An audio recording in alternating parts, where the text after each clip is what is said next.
ഞാൻ ആദ്യം തന്നെ ഈ പരിപാടിയിൽ പങ്കെടുക്കാൻ സംസാരിക്കാനായിട്ട് ക്ഷണിച്ച സൊസൈറ്റിയോട് നന്ദി രേഖപ്പെടുത്തുന്നു. സർ പറഞ്ഞ പോലെ ഞാൻ ഒരു പരിസ്ഥിതി മേഖലയിൽ പ്രവർത്തിക്കുന്ന വക്കീലാണ്. ഞാൻ കുറച്ചാൾ മുന്നേ പ്രാക്ടീസ് ചെയ്തിരുന്നു. പിന്നെ അത് കഴിഞ്ഞിട്ട് ഞാൻ കുറച്ചും കൂടെ റിസർച്ച് സൈഡിലോട്ട് മാറുകയായിരുന്നു, പോളിസി സൈഡിലോട്ട്. ഇപ്പം ഇവയുടെ ലീഗൽ റിസോഴ്സ് സെന്ററിന്റെ ഫാക്കൽറ്റിയും ഹെഡായിട്ട് പ്രവർത്തിക്കുന്നു. തിരുവനന്തപുരത്ത് മാലിന്യമുക്ത നവകേരളം സ്റ്റേജിന്റെ ക്യാമ്പയിനാണ് പ്രവർത്തിച്ചു വരുന്നത്. ഈ ഒരു പരിപാടിയെ വിളിച്ചപ്പോഴത്തേക്കാണെന്ന് ആലോചിച്ചു, എങ്ങനെയാണ് ഈ ഒരു ടോപ്പിക്കിന്റെ റെലവൻസ് എന്താണ്. അതും ഭരണഘടനാ സാക്ഷരത എന്ന് പറയുന്നത് ശരിക്കും ഇപ്പോൾ നമ്മുടെ പരിസ്ഥിതിയുമായിട്ട് ബന്ധപ്പെട്ടിരിക്കാമെന്നുള്ളതാണ് വാസ്തവം. കാരണം ആവശ്യത്തിലുള്ള പ്രശ്നങ്ങൾ വേറെ നമ്മൾ കേൾക്കുന്നുണ്ട്. ഭരണഘടനയെ സംബന്ധിച്ച് എങ്ങനെ നമ്മുടെ പല മൗലികാവകാശങ്ങളും എങ്ങനെ നിഷേധിക്കപ്പെടുന്നു, നമ്മളതിനെ എങ്ങനെ പ്രതികരിക്കണം എന്നുള്ളതിനെ പറ്റി വളരെ കൺഫ്യൂസ്ഡ് ആയിട്ടുള്ളത്, വളരെ ക്യോട്ടിക് ആയിട്ടുള്ളൊരു അറ്റ്മോസ്ഫിയറിലാണ് നമ്മൾ ജീവിക്കുന്നത്. നമുക്കറിയാവുന്ന കാര്യമാണ്. എന്നാൽ ഏറ്റവും അവിടെ തന്നെയാണ് പക്ഷേ ഏറ്റവും കൂടുതൽ പരിസ്ഥിതി എന്ന് പറയുന്ന മനുഷ്യന് പ്രസക്തമാകുന്നത്. കാരണം ഇന്ന് നമ്മൾ ശരിക്കും സംസാരിക്കേണ്ടത് അതിനെ പറ്റിയാണ്. ലോകമെമ്പാടും പരിസ്ഥിതി സംബന്ധിച്ചുള്ള പ്രശ്നങ്ങൾ, കാലാവസ്ഥ വ്യതിയാനം, ബയോഡൈവേഴ്സിറ്റി ലോസ്,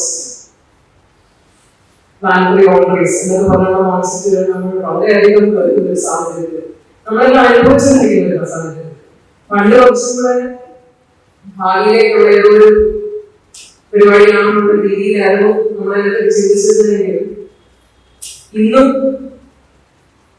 പല ആഗോള ചർച്ചകളിൽ ചിലപ്പോൾ ഇപ്പോഴും അത് ഭാവിയിലേക്ക് ഉള്ള ഒരു സാധനമാണെന്നുള്ള രീതിയിൽ സംസാരിക്കുന്നെങ്കിൽ പോലും കേരളത്തിൽ നമുക്കറിയാം 2018 നടന്ന പ്രളയം കഴിഞ്ഞിട്ട് നമുക്ക് ഒരു കാരണവശാലും ഇത് ഭാവി എന്നുള്ള ഒരു ചിന്തയിലേക്ക് നമുക്ക് കൊണ്ടുപോകാൻ പറ്റില്ല.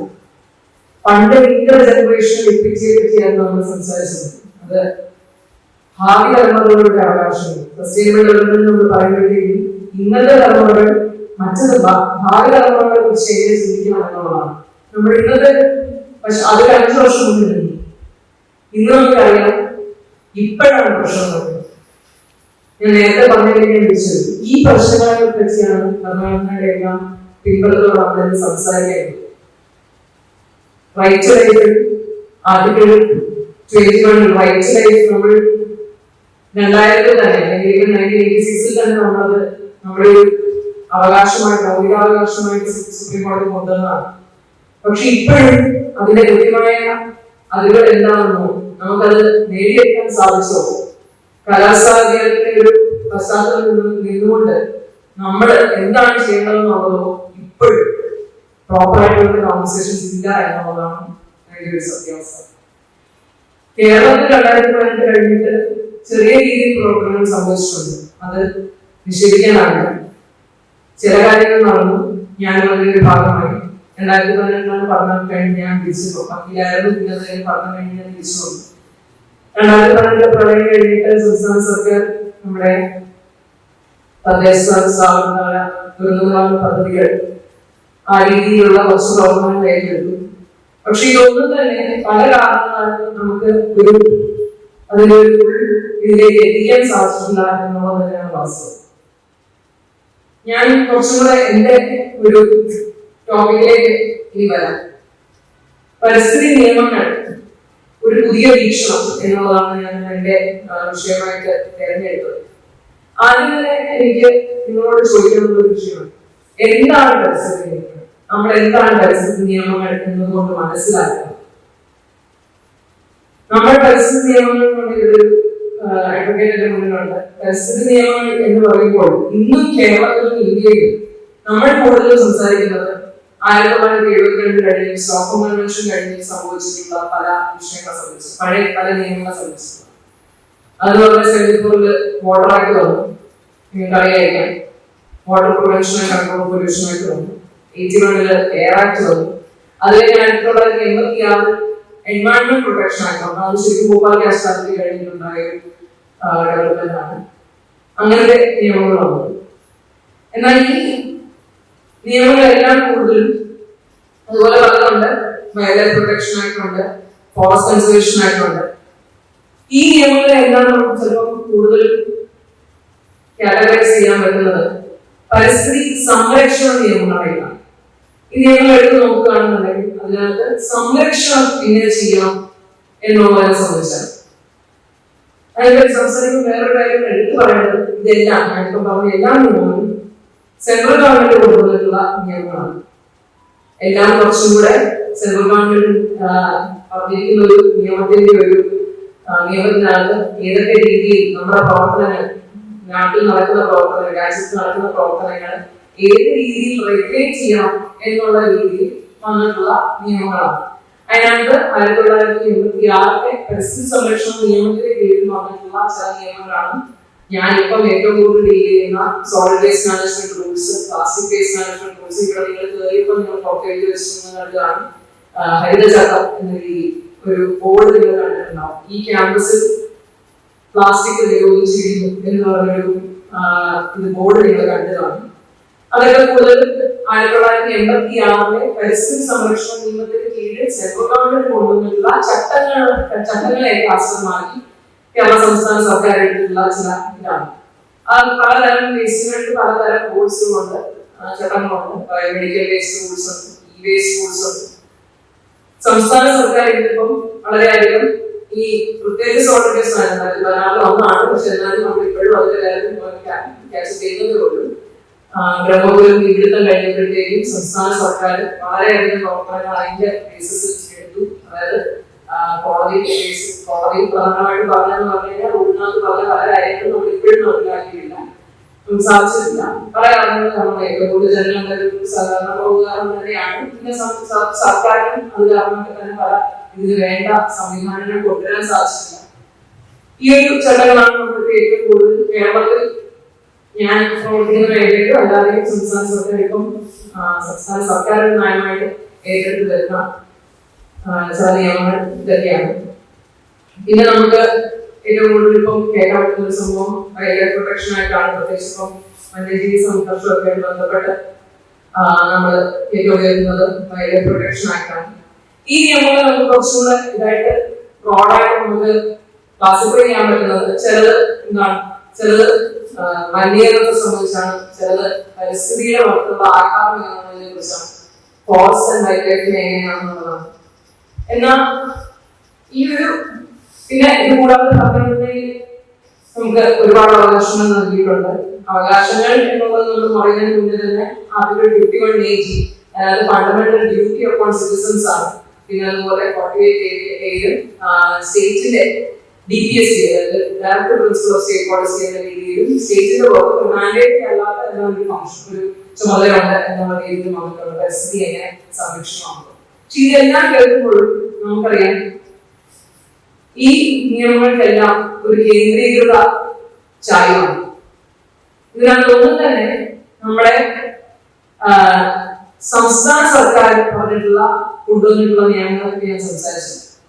അതെന്ന് പറഞ്ഞു കഴിഞ്ഞാൽ എന്തുകൊണ്ടെന്ന് പറഞ്ഞാൽ എൻവയോൺമെന്റ് പ്രൊട്ടക്ഷൻ എന്ന് പറയുന്നത് ഒരു കലാകാരങ്ങളായിട്ട് കുറച്ചും കൂടെ, അതായത് ആ ഒരു ഡിസിപ്ലിൻ, ഞാൻ അതിനകത്ത് ആക്ഷൻ പ്രവർത്തനത്തെ പറ്റിയല്ല സംസാരിക്കുന്നത്, അതിലേക്ക് ഞാൻ വരാം. ആ ഒരു ഡിസിപ്ലിൻ എന്നത് പറയുന്നത് കോളേജിൽ ഈ സബ്ജക്ട് നമ്മൾ പഠിക്കുന്നതും എല്ലാം കൂടുതൽ ഈ നിയമങ്ങളെ പറ്റിയാണ്. അതിന്റെ ഒരു പ്രാക്ടിക്കൽ സൈഡിലോട്ട് വരികയാണെന്നുണ്ടെങ്കിൽ പരിസ്ഥിതി ഡിപ്പാർട്ട്മെന്റ്, നമ്മുടെ DOCC ഡിപ്പാർട്ട്മെന്റ് ഓഫ് എൻവയോൺമെന്റ്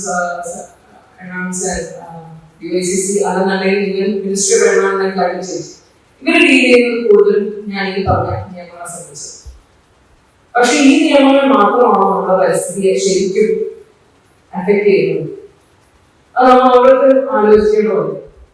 നമ്മുടെ പരിസ്ഥിതി എന്ന് പറയുമ്പോൾ നമ്മൾ കുറെ കൂടെ ചിന്തിക്കേണ്ടത് ജനങ്ങളെ ബാധിക്കുന്ന, നമ്മൾ എന്നും നമ്മുടെ ചുറ്റും കാണുന്ന, നമ്മളെല്ലാം ഇന്ററാക്ട് ചെയ്യുന്ന നിയമങ്ങളെ പറ്റിയാണ് നമ്മൾ കൂടുതൽ കാണുന്നത്.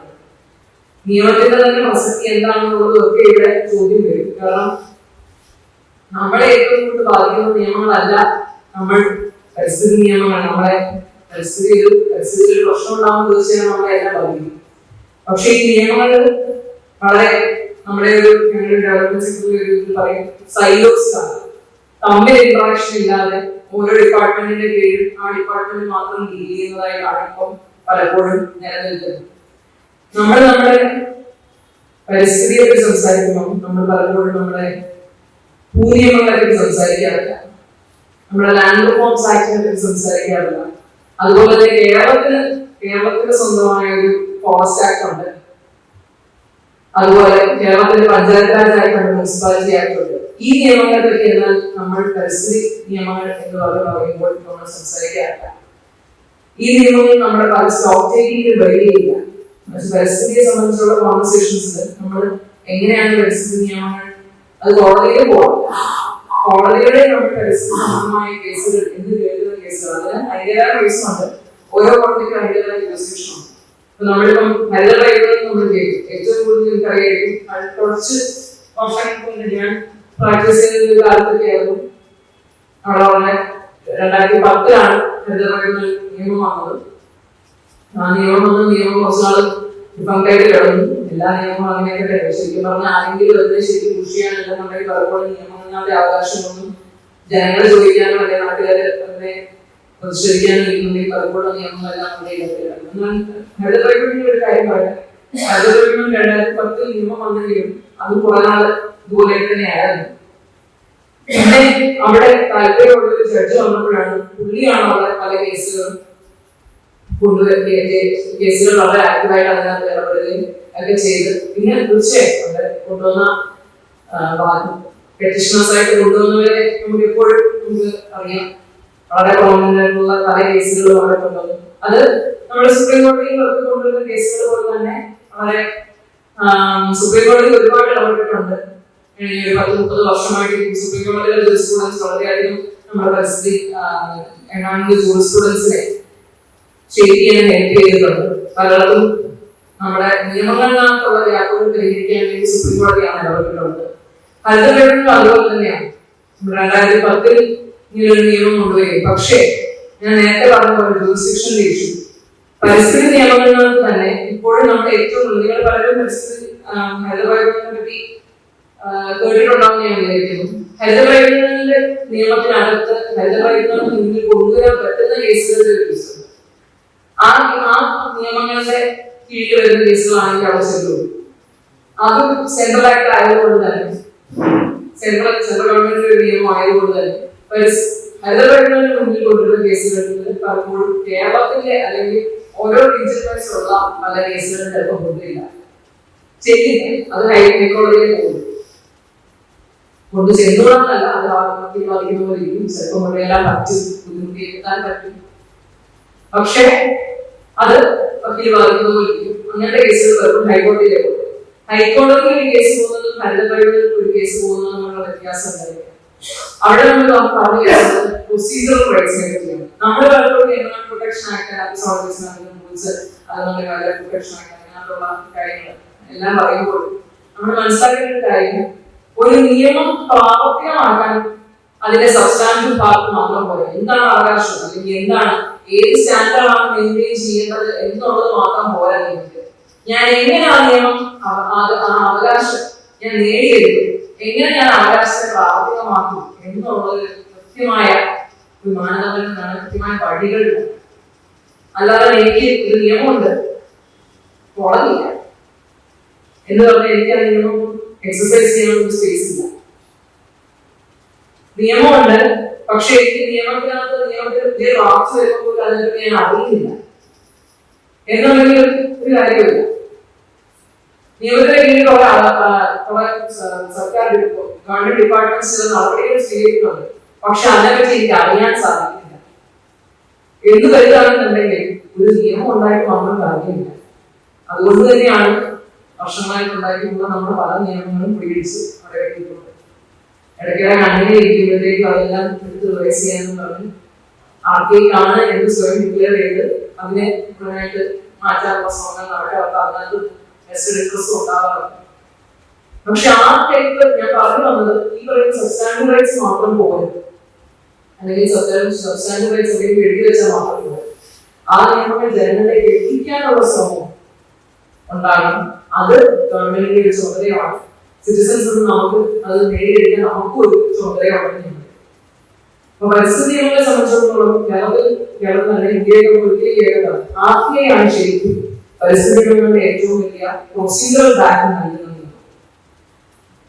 2005 RTI ആക്ട് ഉപയോഗിച്ച് തന്നെയാണ് നല്ലൊരു ശതമാനം പരിസ്ഥിതി പ്രവർത്തകർ ആക്ടിവിസ്റ്റുകൾ ഈ നിയമങ്ങളിനകത്തുനിന്ന് നമുക്ക് കിട്ടാനുള്ള അവകാശങ്ങളെ പറ്റിയുള്ള രേഖകൾ എല്ലാം പലർക്കുമായിട്ട് സർക്കാരിൽ നിന്നെല്ലാം എത്തിച്ച് അതൊരു കോടതിയിൽ ഒരു കേസ് ഇന്ത്യയിൽ കോടതി വന്നിട്ടുണ്ട്. അതുപോലെ തന്നെ NGT 2010 NGT ആക്ട് വന്നു, കോടതി വന്നതിന്റെ മെയിൻ ഉദ്ദേശം എന്ന് പറഞ്ഞു കഴിഞ്ഞാൽ അത്രയും നാള് പരിസ്ഥിതി സംബന്ധിച്ചുള്ള കേസുകൾ കേട്ടോണ്ടിരുന്നത് ഇതുമായി ബന്ധപ്പെട്ട് ഒരു നോളജ് ഇല്ലാത്ത, അതായത് സാധാരണ ജഡ്ജികളാണ് കേസുകൾ. പരിസ്ഥിതി സംബന്ധിച്ച് നമുക്കറിയാം വളരെ സങ്കീർണമാർന്ന ഒരു വിഷയമാണ്. അതിനകത്ത് കെമിസ്ട്രിയുണ്ട്, ബയോളജിയുണ്ട്. ചില കേസുകളൊക്കെ കോടതിയിൽ ഞാൻ ബാധിച്ചിട്ടുണ്ടോ എനിക്കറിയാം. അവിടെ ഒരു ഇക്വേഷൻ ആണ് ശരിക്കും കോടതിയിൽ പറയുന്നത്. ഒരു സാധാ സിനിമയിൽ കാണുന്ന ഭാഗമൊന്നുമല്ല. പലപ്പോഴും അത്ര സയന്റിഫിക് ആയിട്ടുള്ള ഡീറ്റെയിൽസ് പറയുന്നത്. അപ്പൊ അങ്ങനത്തെ വിഷയങ്ങൾ കേട്ടോന്നുണ്ടെങ്കിൽ അവിടെ ജഡ്ജിമാർക്ക് അതിൻ്റെതായ ആ ഒരു നോളജ് ഉണ്ടാകണം എന്നുള്ള അണ്ടർസ്റ്റാൻഡിങ്ങിൽ നിന്ന് വന്നതായിരുന്നു 2010 അതുകൊണ്ട് തന്നെ അവിടെ ഒരു ബെഞ്ച് റിട്ടയർഡ് ജഡ്ജിമാരുണ്ട്. അതുകൂടാതെ അവിടെ എക്സ്പെർട്ട് മെമ്പേഴ്സ് പറയുന്നവരുണ്ട്.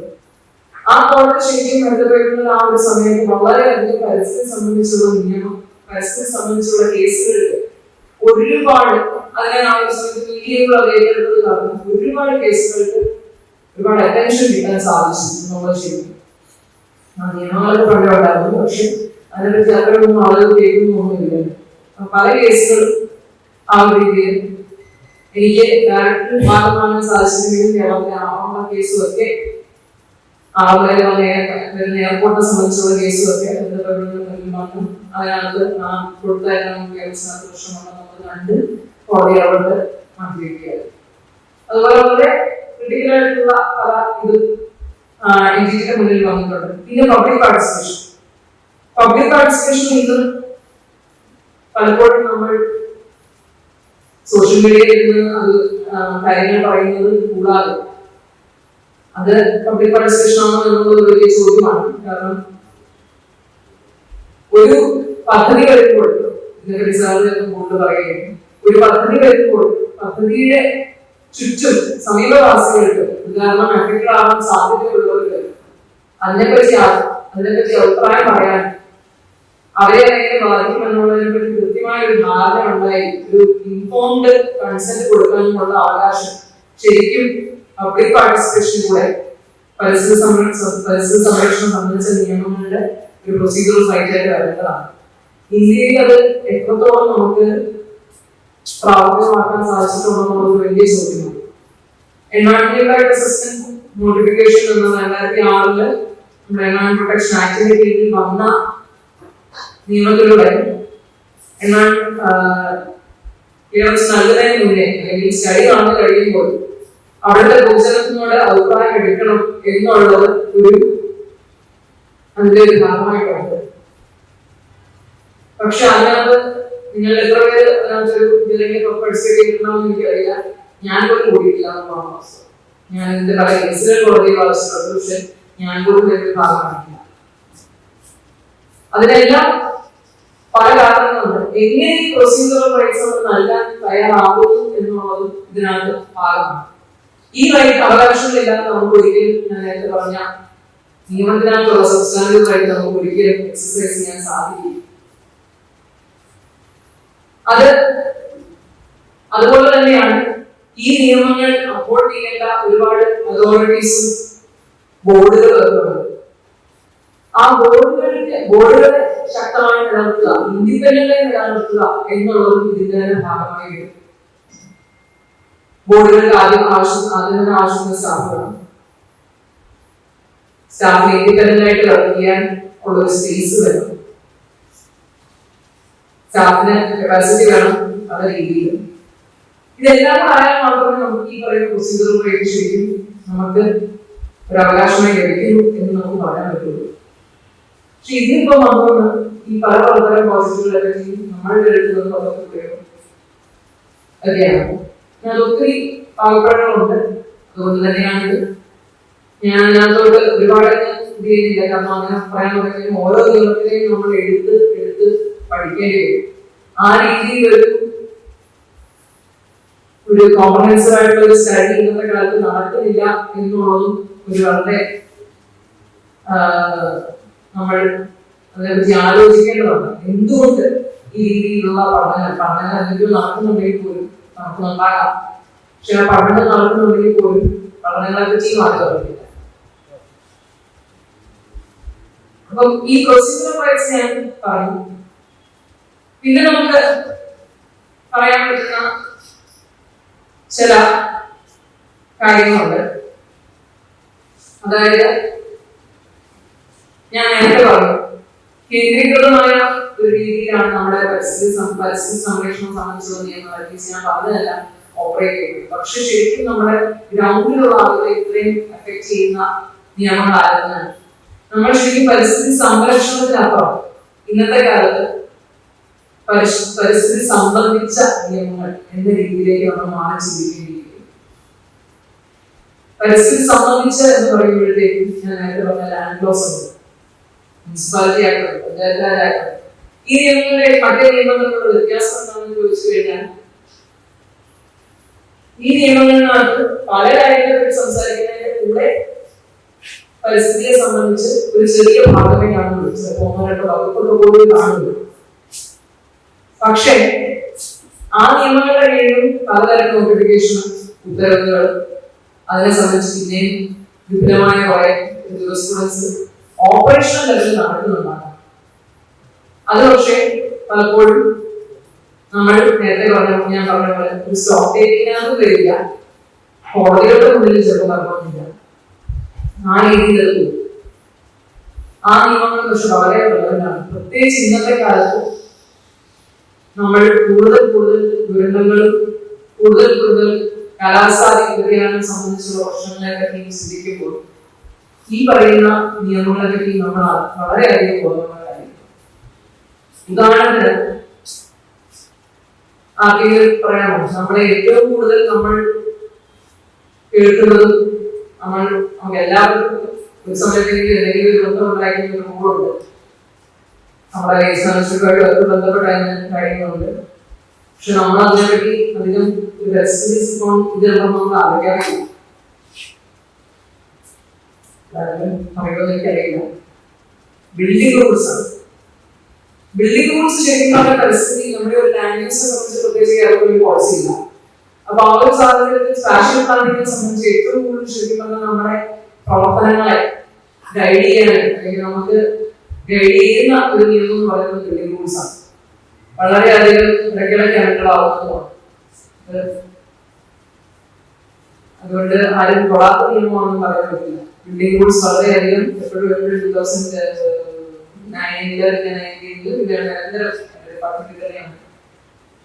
വളരെയധികം അനക്കളാവുന്ന ഒരു നിയമമാണ്. പക്ഷെ നമ്മൾ ബിൽഡിംഗ് റൂൾസ് എടുത്തിട്ട് അതിനകത്ത് കേരളത്തിന്റെ സെറ്റാക്കിയൊക്കെ വളരെ ചെറിയ പ്രൊവിഷൻസ് മാത്രമേ ഉള്ളൂ. ഷെഡ്യൂളും. പക്ഷെ ശരിക്കും നമ്മുടെ ഇവിടെ പ്രത്യേകിച്ച് കേരളത്തിന്റെ അർബൻ ഭാഗങ്ങളിൽ കൂടി വരുന്ന ചൂട്, അർബൻ ഇൻഫ്ലേഷൻ ഇഫക്റ്റ് എന്ന് പറയുന്ന സംഭവത്തിന് ഇത് വളരെ വലിയ പ്രസക്തിയുണ്ട്. പക്ഷെ നമ്മൾ ആ രീതിയിൽ അതിനെപ്പറ്റി ചിന്തിക്കുന്നില്ല. എങ്ങനെ കെട്ടിട നിർമ്മാണം ചെയ്യണം, കെട്ടിട നിർമ്മാണം ചെയ്യുമ്പോഴത്തേക്ക് നിർബന്ധമായി പ്രൊഫഷണലുണ്ട്. അവിടെ നേരത്തെ ഞാൻ പറഞ്ഞ പ്രൊസീജിയറുകളോട് പോകും. പറയാതിരിക്കാൻ വയ്യ, നമ്മുടെ ഡിപ്പാർട്ട്മെന്റിനകത്ത് ഞാൻ പ്രദേശങ്ങളിലാണ്. അവിടെ ഇത് പോയി നോക്കാൻ മോണിറ്റർ ചെയ്യാനുള്ള സംവിധാനങ്ങൾ ഇന്ത്യയിൽ ഒരു പാട്ടുമില്ല. ഇതൊരു സത്യാവസ്ഥയാണ്. ഞങ്ങൾ ഇപ്പൊ മാലിന്യമുക്ത നഗരങ്ങൾ ക്യാമ്പയിന്റെ ഭാഗമായിട്ട് കുറച്ചൊന്നും ശ്രമിക്കുന്നുണ്ട്. ക്യാമ്പയിന്റെ ഒരു കാലത്തില് നമ്മൾ വളരെയധികം ഫോളോ ചെയ്യുന്നത് കൊണ്ട് പരിശോധിക്കുന്നതിനെതിരെ പിന്നെ ഹരിത കമ്മീഷൻ എടുത്തതാണ് ഈ പുറത്ത് രണ്ടാം സംഭവമൊക്കെ. ഓരോ എല്ലാ ഗവൺമെന്റ് സ്ഥാപനങ്ങളിലും ഒരു സമയത്ത് 2017 ഒരു സമയത്ത് വളരെ സ്ട്രോങ് ആയിട്ടൊരു ക്യാമ്പയിൻ കൂടെ ഒരു കാരണവശാലും നമ്മുടെ ഡിസ്പോസിബിൾസ് ഒറ്റ തവണ ഉപയോഗിക്കുന്ന ഒരു സാധനം ക്യാമ്പസിനകത്ത് കൂടെ എന്നാണ് എനിക്ക് തോന്നുന്നത്. പക്ഷെ ഞാൻ നേരത്തെ പറഞ്ഞതിലേക്ക് തിരിച്ചില്ല. അതായത് ബിൽഡിംഗ് റൂൾസ് ഇതുപോലത്തെ ഒരു വലിയ ഇമ്പോർട്ടന്റ് ആയിട്ടുള്ള നിയമമാണ്. കെട്ടിടങ്ങളിൽ ഏത് രീതിയിൽ നമ്മുടെ കാര്യങ്ങൾ നിയന്ത്രിക്കണം.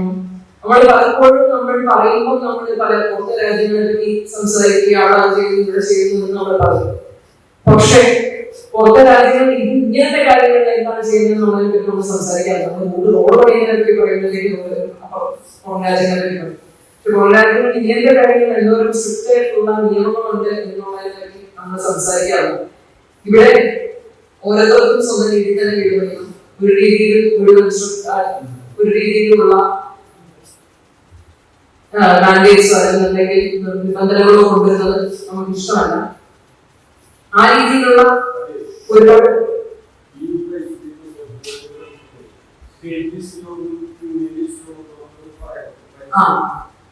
ഞാനത് നേരത്തെ നമ്മുടെ ശരിക്കും പറഞ്ഞ പരിസ്ഥിതി സംബന്ധിച്ചുള്ള പറയുമ്പോൾ നമ്മള് യൂണിയൻ ലിസ്റ്റില് ശരിക്കും പറഞ്ഞാൽ ഫോറസ്റ്റ് മാത്രമേ കൊടുക്കുള്ളൂ. പക്ഷെ നമ്മുടെ എൻവയോൺമെന്റ് ശരിക്കും റെസിഡ്യൂവൽ ലിസ്റ്റ് അല്ലാതെ ഒരു ലിസ്റ്റിൽ വരാത്തത് കാരണമാണ് അത് സെൻട്രൽ ഗവൺമെന്റ് അതിനെപ്പറ്റി ലെജിസ്ലേറ്റ് ചെയ്യാൻ തീരുമാനിച്ച് എൻവയോൺമെന്റ് പ്രൊട്ടക്ഷൻ ആക്ട് കൊടുക്കുന്നത്. പക്ഷേ LSC തദ്ദേശ പബ്ലിക് ഹെൽത്ത്, സാനിറ്റേഷൻ ഈ മുതലായ കാര്യങ്ങളെല്ലാം വരുന്നത് നമ്മുടെ സ്റ്റേറ്റ് ലിസ്റ്റിൽ തന്നെയാണ്. ഇപ്പം അതുപോലെ കുറച്ച് തദ്ദേശ സ്ഥാപനങ്ങൾക്കും വിട്ടിട്ടുണ്ട്. കൂടുതലും ശരിക്കും പറഞ്ഞ പരിസ്ഥിതി സംബന്ധിച്ചുള്ള നിയമങ്ങൾ ഗ്രൗണ്ടിൽ തന്നെയാണ് വരുന്നത്, സ്റ്റേറ്റ് ലിസ്റ്റിൽ തന്നെയാണ് വരുന്നത്. വാട്ടർ ആക്ട് സഹിതം സെൻട്രൽ ഗവൺമെന്റ് പാസ്സാക്കിയത് സ്റ്റേറ്റ് ലെജിസ്ലേച്ചേഴ്സ് അതിന് തക്കതായ നടപടി സ്വീകരിച്ചിട്ട് സെൻട്രൽ ഗവൺമെന്റിന് തന്നെ നിയമം പാസ്സാക്കാൻ പറഞ്ഞിട്ടാണ് water act state government adopt ചെയ്തത്. അല്ലാതെ അത് ശരിക്കും അതും യൂണിയൻ ലിസ്റ്റിൽ വരുന്നതാണ്.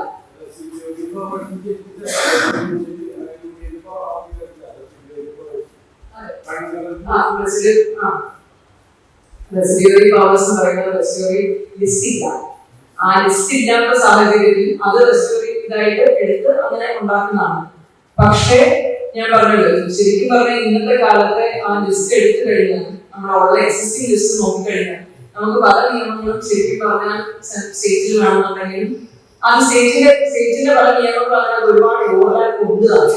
അതാണ് ഞാൻ പറയുന്നത്. ഇപ്പം ഉദാഹരണത്തിന് വേസ്റ്റ് മാനേജ്മെന്റ് ശരിക്കും പറഞ്ഞാൽ എൻവയോൺമെന്റ് പ്രൊട്ടക്ഷൻ ആക്ടിന്റെ കീഴിൽ വന്നതുകൊണ്ട് മാത്രമാണ് അതിന്റെ ആക്ടിന്റെ സെക്ഷൻ 3 വെച്ചിട്ട് പാസ്സാക്കിയിട്ടുള്ളത് മാത്രമാണ് solid waste management, plastic waste management എല്ലാം സെൻട്രൽ ഗവൺമെന്റ് വരുന്നത്. അല്ലെന്നുണ്ടെങ്കിൽ ശരിക്കും പബ്ലിക് ഹെൽത്തും അതുപോലെ തന്നെ സാനിറ്റേഷൻ സ്റ്റേറ്റിന്റെ സെൻട്രലിന്റെ ആണ്. അപ്പൊ അതുകൊണ്ട് പഞ്ചായത്ത് മുനിസിപ്പാലിറ്റി ആയിട്ട് വളരെ കൃത്യമായി എങ്ങനെ മാനേജ് ചെയ്യണമെന്നുണ്ട്. പക്ഷെ സെൻട്രൽ ഗവൺമെന്റിന്റെ കുറച്ചുകൂടെ സ്പെഷ്യൽ റൂൾസ് ആയതുകൊണ്ട് നമ്മളെപ്പോഴും അതിലേക്ക് റെഫർ ചെയ്തിട്ടാണ് ആ ഒരു സിസ്റ്റം ഫോളോ ചെയ്താണ് പോകുന്നത്. ഇത് റെലവന്റ് ആവുന്നത് എന്താണെന്ന് വെച്ച് കഴിഞ്ഞാൽ കൂടുതൽ നമ്മുടെ ഈ കോംപ്ലക്സിറ്റീസ് കൂടി വരുന്ന കാലഘട്ടത്തിൽ പണ്ട് കുറച്ചും കൂടെ എന്താ പറയുക സെൻട്രൽ ഗവൺമെന്റിന്റെ നേതൃത്വത്തിൽ നടക്കുന്ന ഒരുപാട് സെൻട്രലൈസ് കുറേ സ്റ്റൈലുകൾ ആ രീതിയിലുള്ള കുറച്ചുകൂടെ ടെക്നിക്കൽ അനുഭവം ഉണ്ടെന്ന് വരുന്നുണ്ടായിരുന്നു. പക്ഷെ ഇപ്പം പ്രകൃതിയുടെ കുറെ കോംപ്ലക്സിറ്റീസ് ഗ്രൗണ്ട് ലെവലിൽ കൂടി വരുമ്പോൾ ശരിക്കും പറഞ്ഞാൽ ഇതിനെ ഒന്ന് റീഡ്യൂ ചെയ്യേണ്ട ആവശ്യമുണ്ടോ എന്നുള്ളത് നമ്മൾ ആലോചിക്കും. ഈ എൻവയോൺമെന്റ് ഹൗസിനെ കുറച്ചുകൂടി ഡിസെൻട്രലൈസ് ചെയ്യണമെന്നുള്ളത്.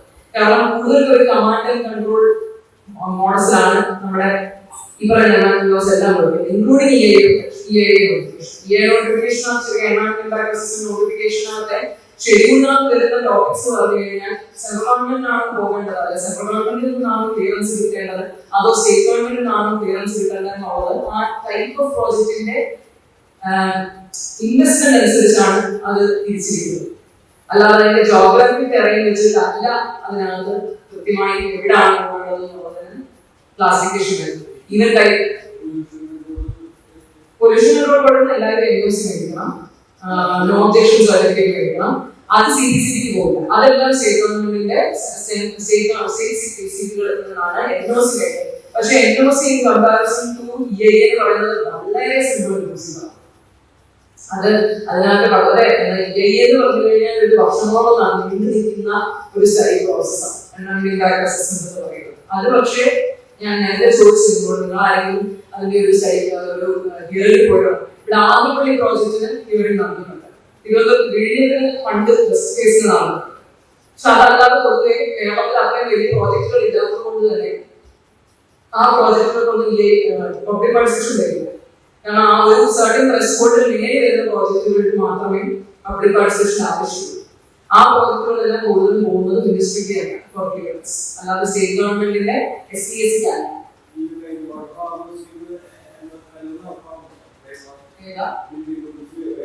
റെയിൻ വാട്ടർ ഹാർവെസ്റ്റിംഗ് ഞാൻ നേരത്തെ പറഞ്ഞ പോലെയാണ്. റെയിൻ വാട്ടർ ഹാർവെസ്റ്റിംഗ് കാര്യം പറഞ്ഞു കഴിഞ്ഞാൽ അതൊരു മാൻഡേറ്ററി കണ്ടീഷനായിട്ട് വെക്കുമെങ്കിൽ പോലും പലപ്പോഴും സംഭവിക്കുന്നത് ജനങ്ങൾ അതിന് വേറെ പർപ്പസിന് വേണ്ടി റീപർപ്പസ് ചെയ്യാറുണ്ട്. അപ്പൊ അത് പിന്നെ നമുക്ക്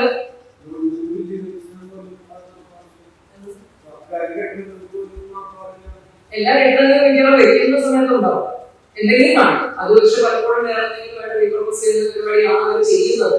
ടാങ്കായിട്ടോ അല്ലെങ്കിൽ ടാങ്കായിട്ടോ മാറ്റിയെടുക്കുന്ന സംഭവമാണ് പലപ്പോഴും സംഭവിക്കുന്നത്. പക്ഷെ അതൊക്കെ പലപ്പോഴും ഇന്ത്യ പോലത്തെ ഒരു രാജ്യത്ത് അതിന് ഇന്ത്യനെ ഒരിക്കലും പറയില്ല. അത് വലിയ യൂണിറ്റാണ്. ഇന്ത്യയിൽ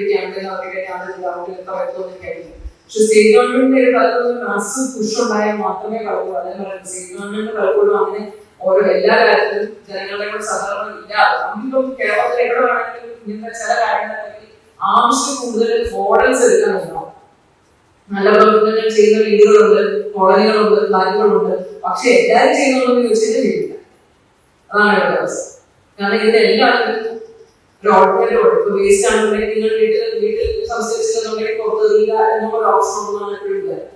അപ്പൊ അതുകൊണ്ട് പുറത്തെറിയുന്നതാണെന്ന് വെച്ചിട്ടുണ്ടെങ്കിൽ നമ്മുടെ സർക്കാർ സിസ്റ്റത്തിനൊന്നും ക്ലോസ് ഉണ്ടില്ല. സർക്കാർ ഒരുപാട് പ്രവർത്തനങ്ങൾ ചെയ്ത് ഹരിതകർമ്മസേന വെച്ചിട്ട് കൊണ്ട് ഞാൻ അതിനോട് ചോദിക്കുകയായിരുന്നു അവിടെ എങ്ങനെയാ ചെയ്യുന്നത്. മനസ്സിലായത് ആളുകൾ ഫ്ലാറ്റില് ഇല്ല എന്നുള്ളതാണ് മനസ്സിലാക്കിയത്. പക്ഷെ പലപ്പോഴും നമ്മൾ അങ്ങോട്ടുകൂടെ ഗവൺമെന്റ് ഉണ്ടാക്കിയിട്ടുള്ള ഈ രീതിയിലേക്കുള്ള ഫെസിലിറ്റീസ് എങ്ങനെയാണ് നമുക്കൂടെ യൂസ് ചെയ്യാൻ പറ്റുന്നത് എന്നുള്ളത് നമ്മളോട് പ്രൊവൈഡായിട്ട് ഒന്ന് തപ്പി നോക്കിക്കഴിഞ്ഞാൽ അറ്റ്ലീസ്റ്റ് ഇപ്പൊ കേരള ഗവൺമെന്റിന്റെ സൈഡിൽ പറയുകയാണെങ്കിൽ വേസ്റ്റ് മാനേജ്മെന്റിനെ സംബന്ധിച്ച് കുറെ കാര്യങ്ങൾ ചെയ്യുന്നുണ്ടെന്ന് പറയാം. ഞാൻ വർക്ക് ചെയ്യുന്നതെന്ന് പറയാം. ബിൽഡിംഗ് റൂൾസ് ഇങ്ങനത്തെ രീതിയിലുള്ള വളരെ ഫോർവേഡിങ്ങായിട്ടുള്ള സാധനങ്ങൾ എഴുതിയിട്ടുണ്ട്. അത് പക്ഷെ നമ്മൾ എന്തോരം നമ്മൾ അതിനകത്ത് പ്രോജക്റ്റുമായിട്ട് ഭാഗമായി നമ്മളത് നോട്ടാക്കി എടുക്കുന്നു എന്നുള്ളതൊക്കെ വലിയ ചോദ്യമാണ്. ഞാൻ ടോപ്പിക്കിനകത്ത് ഇതൊന്നും അല്ല കാര്യം. സോറി, ഞാൻ കുറച്ച് ഇവിടെ തിയററ്റിക്കൽ പെർസ്പെക്ടീവിൽ നിന്നാണ് ഇന്ന് ടോപ്പിക് ചെയ്തത്. അതായത് പറഞ്ഞു വന്ന ഇത്രയേ ഉള്ളൂ. നമ്മുടെ ഇപ്പോഴത്തെ കാലാവസ്ഥാ വ്യതിയാനം സംബന്ധിച്ച് പറയുകയാണെന്നുണ്ടെങ്കിൽ ഒരു കാര്യം പറയട്ടെ. പണ്ടോട്ടെ കോടതി ഇടപെട്ട് നമുക്ക് പല അവകാശങ്ങളും റൈറ്റ് ടു ലൈഫ് എന്ന് പറയുന്ന മൗലികാവകാശത്തിനകത്ത് റൈറ്റ് ടു എൻവയൺമെന്റ് എന്ന് പറഞ്ഞൊരു അവകാശം ഉണ്ടെന്നുള്ളത് സുപ്രീം കോടതിയാണ്. നമുക്ക് അതാണെന്നുണ്ടെങ്കിൽ ശരിക്കും നമ്മുടെ തലമുറയ്ക്കകത്ത് വരുന്ന പണ്ടുള്ള റൈറ്റ്സിനകത്ത് നമുക്ക് റൈറ്റ് ടു ക്ലീൻ എൻവയൺമെന്റ് ഇല്ല. പക്ഷെ ആ റൈറ്റ് ടു ലൈഫിനെ എക്സ്പാൻഡ് ചെയ്തിട്ട് അതിനകത്ത് റൈറ്റ് ടു ക്ലീൻ എൻവയൺമെന്റ് ഉണ്ടെന്ന് പറയുന്നത് സുപ്രീം കോടതിയാണ്. എന്താണ് പറയുന്നത് നമുക്ക് ഇപ്പോഴും കോടതി അങ്ങനെ ഒരു ലേഔട്ട് ചെയ്തില്ല. പക്ഷെ എന്നാൽ നമുക്ക് ഏതൊരു സാഹചര്യത്തിൽ നമുക്ക് ഒരു അവകാശമായിട്ട് പറയാൻ പറ്റുന്ന ഒരു അവകാശം തന്നെയാണ് റൈറ്റ് എൻവയൺമെന്റ് എന്ന് പറയുന്നത്.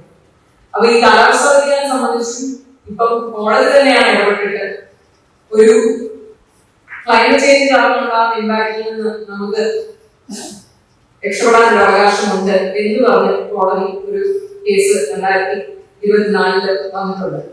അത് ഈ ഏറ്റവും അവസാനം കോടതി ഇടപെട്ട് നമുക്ക് അവകാശമുണ്ട് എന്ന് പറഞ്ഞിട്ടുള്ളതാണ്. 2024 മാർച്ചിലാണ് വന്നിരിക്കുന്നത്. അതും നമ്മൾ ഇനി മുന്നോട്ട് അതിനെ എങ്ങനെ നമ്മൾ അതിനെ ഒരു ലെജിസ്ലേഷനകത്തൂടെ അവകാശമായിട്ട് കൊണ്ടുവരികയോ അല്ലെങ്കിൽ നമ്മുടെ ജനങ്ങൾ അതിനെ എങ്ങനെ അതിന്റെ നമ്മുടെ ഒരു അവകാശമായിട്ട് നേടിയെടുക്കാൻ ശ്രമിക്കുന്നുണ്ടോ എന്നുള്ളതനുസരിച്ചിരിക്കും അത് ചിലപ്പോൾ മുന്നോട്ട് എങ്ങനെയാണ് പോകാൻ പോകുന്നതെന്ന് തോന്നുന്നത്. നിലവിൽ ഒരു കേസ് അത് വന്നത് തന്നെ അവിടെ കുറച്ചും കൂടെ പക്ഷെ ഒരു നമ്മുടെ കേരളത്തിലേക്ക് നമ്മുടെ ഈ പറഞ്ഞ വലിയ പ്രോജക്റ്റുകള് അടുത്ത് അറിയാവുന്നതുകൊണ്ട് നമുക്ക് ചിലപ്പോൾ ഇത് ചെയ്യാതിരിക്കാം. പക്ഷെ നമ്മൾ കുറച്ചുകൂടെ ആലോചിക്കുന്നത് ദുരന്തങ്ങൾ നമ്മളെ രക്ഷിക്കാനും അങ്ങനെ ഒരു അവകാശമായിരിക്കും നമ്മൾ റൈറ്റ് ടു ഈ ഫ്രീ ഫ്രം ക്ലൈമറ്റ് ചേഞ്ച് എന്ന് പറയുന്നത് നമ്മൾ മനസ്സിലാക്കുന്നത്. കാരണം നമ്മളതിന്റെ അഡാപ്റ്റേഷൻ ചെയ്യാനായിട്ട് പറയുമ്പോഴത്തേക്ക് അഡാപ്റ്റേഷന്റെ സൈഡിലാണ് നമ്മൾ ദിവസം കൊണ്ടിരിക്കുന്നത്. പക്ഷേ സെൻട്രൽ ഗവൺമെന്റിന്റെ ഒരു വലിയ സോളാർ പവർ പ്ലാന്റ് സംബന്ധിച്ചാണ് ശരിക്കും ഈ കോടതി സുപ്രീം കോടതിയിലെ മുന്നിലുള്ളത്. അപ്പം മിറ്റിഗേഷൻ അഥവാ നമുക്കൊരു റിന്യൂവബിൾ എനർജിയിലേക്ക് മാറാൻ അതിലൂടെ കാലാവസ്ഥ വ്യതിയാനം സംബന്ധിച്ചുള്ള അവകാശങ്ങൾ നമുക്കുണ്ട് എന്നുള്ള രീതിയിലാണ് കോടതി ശരിക്കും ആ ഒരു അവകാശത്തിനെ വ്യാഖ്യാനം ശ്രമിക്കുന്നത്. അപ്പൊ അതുകൊണ്ട് തന്നെ ഈ മുന്നോട്ട് ഇത് എങ്ങനെ ഇതിനെ കൂടുതൽ എക്സ്പാൻഡ് ചെയ്യുന്നു എന്നുള്ളത് നമ്മൾ കാണാനിരിക്കുന്നു. കാലാവസ്ഥ വ്യതിയാനത്തെ സംബന്ധിച്ചും നേരത്തെ പറഞ്ഞ പോലെ നമുക്ക് അവകാശം ഒന്നും തന്നെ ഇപ്പോഴും ക്ലിയർ ആയിട്ട് നമുക്കൊരു നിയമം വന്നിട്ടില്ല. നമ്മുടെ പരിസ്ഥിതി നിയമങ്ങളൊന്നും കാലാവസ്ഥ വ്യതിയാനത്തിന്റെ ഒരു കോണ്ടെക്സ്റ്റിൽ നിന്നുകൊണ്ട് റീകാലിബ്രേറ്റ് തന്നെ ഞാൻ പറയുള്ളൂ. കാരണം നമ്മളിപ്പം മനസ്സിലാക്കുന്ന പല ആഘാതങ്ങളെയും അതിന്റെ കോംപ്ലക്സിറ്റീസിനെ ഹാൻഡിൽ ചെയ്യാനുള്ള ഒരു മെച്യൂരിറ്റി നമ്മളെ അല്ലെങ്കിൽ അതിന്റെ ഒരു ലെവലിലേക്ക് നമ്മുടെ പഴയ നിയമങ്ങൾ ആയിട്ടില്ല എന്നല്ല പറയുന്നത്, ആയില്ല. കാരണം അത് പഴയ ഒരു കോണ്ടെക്സ്റ്റ് മാത്രം നോക്കിക്കൊണ്ട് ഉണ്ടാക്കിയിട്ടുള്ള നിയമങ്ങളാണ്. അതിന്റെ സ്റ്റാൻഡേർഡ്സ് ഒന്നും നമുക്കിപ്പം നിലവിലുള്ള ഇപ്പൊ നമ്മൾ ഫേസ് ചെയ്ത പല പ്രശ്നങ്ങളെ ഇത് ചെയ്ത് നമ്മൾ ആക്കിയിട്ടില്ല. അതുപോലെ തന്നെ നമ്മുടെ പരിസ്ഥിതി സംരക്ഷണ നിയമങ്ങൾ മാത്രമല്ല, പരിസ്ഥിതിയെ സംബന്ധിച്ചുള്ള നിയമങ്ങൾ അതിനെയും നമ്മൾ ഇങ്ങനത്തെ പോളിസിയിൽ നിന്നാണ് ഇങ്ങനൊരു പ്ലാൻ ലോയും എല്ലാം വരുന്നത്. ആ ഒരു പ്ലാൻ പോളിസി പെർസ്പെക്ടീവിൽ നിന്നും നമ്മൾ ആക്കിയിട്ടില്ല. ഇങ്ങനെ പല കാര്യങ്ങളിൽ നമ്മൾ കൊണ്ടിട്ടുള്ളതാണ്. കാലാവസ്ഥ വ്യതിയാനം സംബന്ധിച്ച് നമ്മളിപ്പോഴും കോടതിയെ കുറ്റം പറയാൻ പറ്റില്ല. കാരണം നമ്മുടെ കേന്ദ്ര ഗവൺമെന്റിന്റെ ഒരു അപ്രോച്ച് കൂടുതലും ഇതിനകത്ത് മിറ്റിഗേഷൻസ് ആയിരുന്നു. എങ്ങനെ നമ്മുടെ കാർബൺ എമിഷൻ കുറയ്ക്കാം, ആ ഒരു പെർസ്പെക്ടീവിൽ നിന്ന് എങ്ങനെ കൂടുതൽ റിന്യൂവബിൾ എനർജി പ്ലാന്റുകൾ കൊണ്ടുവരാം, ആ ഒരു രീതിയിലാണ് കേന്ദ്ര സർക്കാർ പ്രവർത്തിച്ചിരിക്കുന്നത്. സംസ്ഥാന സർക്കാർ കുറച്ചും കൂടെ വേറെ efforts at least local disaster management planning ആ രീതിയിൽ ചെയ്യുന്നുണ്ട്. പക്ഷേ കേന്ദ്ര സർക്കാരിന്റെ കൂടുതലും അപ്രോച്ച് കൃഷി കൂടുതലും മറ്റൊരാളാണെന്നുള്ളത് എടുത്തു പറയേണ്ടിയിരിക്കുന്നു. പിന്നെ അതുപോലെ തന്നെ ഡിപ്പാർട്ട്മെന്റുകൾ തമ്മിലുള്ള സൈലോസും അങ്ങനത്തെ പല കാര്യങ്ങളും ഇതിനെ ഭയങ്കരമായിട്ട് ബാധിക്കുന്നുണ്ട്. ഞാൻ അതിനകത്ത് കൂടുതൽ കയറുന്നില്ല. നിയമങ്ങളെ നമ്മുടെ അവകാശങ്ങൾ നൽകിയാലും അതിന്റെ ഒരു ഞാൻ ആദ്യം പറഞ്ഞു പറയുന്നത് അതിന്റെ ഒരു പ്രൊസീജിയർ ഭാഗത്തിനെ സ്ട്രോങ് ആക്കാതെ നമ്മൾ എത്ര കൂടുതൽ നിയമങ്ങൾ ഉണ്ടായിട്ടോ അല്ലെങ്കിൽ നമ്മൾ എത്ര കൂടുതൽ അതിന്റെ പരിസ്ഥിതി സംബന്ധിച്ചുള്ള കാര്യങ്ങളിൽ നമ്മൾ CSR എന്ന് പറയുന്നത് കോർപ്പറേറ്റ് സോഷ്യൽ റെസ്പോൺസിബിലിറ്റി എന്ന് പറയുന്നത് നമ്മൾ കുറച്ചാണ് മുന്നേ കേട്ടതാണ്. ഇപ്പൊ അതുപോലെ പിന്നെ വരുന്നൊരു സാധനമാണ് ESG എന്ന് പറയുന്നത്, എൻവയറോൺമെന്റ് സോഷ്യൽ ഗവേണൻസ് എന്ന് പറയുന്ന ഒരു ആംഗിളിൽ നിന്ന് ഓഡിറ്റ് പെർസ്പെക്ടീവ് വരുന്ന വേറെ കൂടുതൽ വേറെ കാണിക്കാം. ഇതൊക്കെ വരുന്നുണ്ട്. പക്ഷെ ഇതെല്ലാം പ്രാവർത്തികമാക്കണമെങ്കിൽ ജനങ്ങൾക്ക് ഇതിനെ പ്രാവർത്തികമാക്കാൻ വേണ്ടുന്ന അവകാശങ്ങൾ, ആ അവകാശങ്ങളുടെ കൂടെ തന്നെ നമുക്ക് അതിനുള്ള പ്രൊസീജിയറൽ റൈറ്റ്സും നമുക്ക് ലഭിക്കാം. പബ്ലിക് പാർട്ടിസിപ്പേഷൻ കൂട്ടണം, ട്രാൻസ്പെറൻസി കൂടണം. ഏതൊരു പരിസ്ഥിതി നമ്മുടെ ചുറ്റും നടക്കുന്ന ഏതൊരു പ്രോജക്റ്റോ എത്ര ചെറുതാണെങ്കിലും ഇത് വെറും ഒരു കെട്ടിടമായിട്ട് കെട്ടിടത്തിനൊന്നും സാധാരണ കെട്ടിടത്തിനൊന്നും ഇതൊന്നും വേണ്ട. കേന്ദ്ര സർക്കാരിന്റെ ലൊക്കേഷൻ ആക്കിയ രീതിയിലുള്ള നിയമസോ നമ്മുടെ സാധാരണ യൂണിവേഴ്സിറ്റി PCBയുടെ യൂണിവേഴ്സിറ്റി അതെന്നുണ്ടെങ്കിൽ ബിൽഡിംഗ് കമ്മിറ്റി. പക്ഷെ അതിനെപ്പറ്റി പോലും നമുക്ക് മനസ്സിലാക്കാൻ സാധിക്കുന്ന രീതിയിലേക്കുള്ള ട്രാൻസ്പെറൻസിയിലേക്ക് പോകാം. എന്നാൽ മാത്രമേ നമുക്ക് ശരിക്കും നമ്മുടെ ഈ ഒരു കാലഘട്ടത്തിൽ ഇതിനകത്ത് പങ്കാളികളാകാൻ നമ്മുടെ ചുറ്റുമുള്ള നമ്മുടെ പ്രകൃതിയുടെ ഭാഗമായിട്ട് നിന്നുകൊണ്ട് നമുക്ക് പ്രകൃതിയെ സംരക്ഷിക്കാൻ നമ്മളെ തന്നെ സർവൈവൽ എൻഷുർ ചെയ്യാൻ നമുക്ക് എന്നാൽ മാത്രമേ സാധിക്കുള്ളൂ. എന്നെ ഇവിടെ സംസാരിക്കാൻ